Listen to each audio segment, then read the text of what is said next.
भवन मुंबई या ठिकाणी येऊन आशा गटप्रवर्तक संघटनेचं निवेदन आयटकच्या वतीने देण्यात आलं।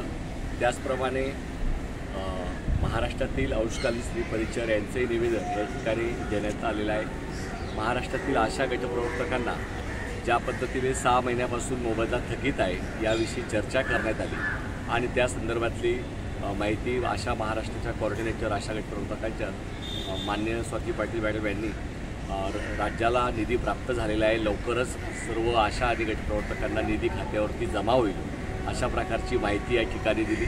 त्याचप्रमाणे इतर ज्या मागण्या आहेत, गणवेशाच्या बाबतीत असेल, वयवर्ष 60च्या ऐवजी 65 करणं असेल, या सर्व मागण्या ह्या सर्व शासकीय पातळीवरच्या आहेत। या सर्व मागण्यांच्या संदर्भात स्वतंत्र बैठक आपण मागितलेली आहे आणि माननीय आयुक्तांच्या, माननीय आरोग्यमंत्र्यांच्या उपस्थितीमध्ये गणवेशच्या बाबतीत, वयवाढीच्या बाबतीत चर्चा करण्याकरता बैठक मागितलेली आहे। ती लवकर बैठक मिळेल अशी एक अपेक्षा आम्ही व्यक्त केलेली आहे। त्यासोबतसुद्धा त्यांनी सांगितलं आहे की आम्ही लवकरात लवकर बैठक देण्याचा प्रयत्न करू।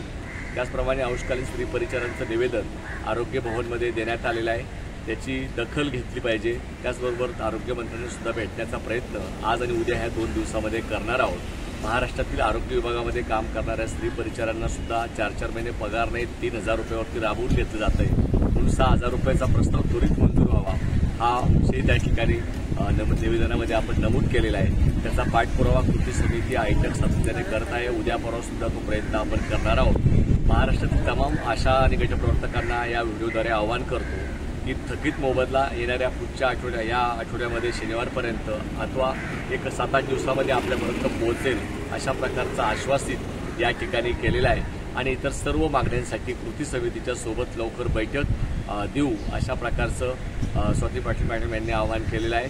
त्याप्रमाणे येणाऱ्या काळात सर्व बैठकीमध्ये इतर मागण्यांच्या बाबत सखोल चर्चा केली जाईल इतकं या ठिकाणी सांगतो।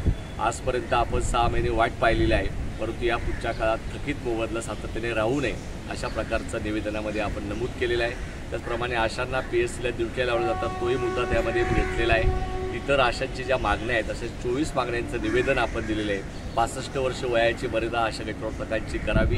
त्याचप्रमाणे कंत्राटी कर्मचाऱ्यांचा प्रस्ताव जो दिल्लीला गेला आहे त्याच्यावरती महाराष्ट्र शासनाने निर्णय घ्यावा। या सगळ्या मागण्या एकत्रित आपण दिलेल्या आहेत आणि आयुक्त आणि मुख्यमंत्र्यांच्या बैठकीमध्ये, आरोग्यमंत्र्यांच्या बैठकीमध्ये त्याच्यावरती सविस्तर चर्चा होईल अशी एक अपेक्षा व्यक्त करतो आणि थांबतो।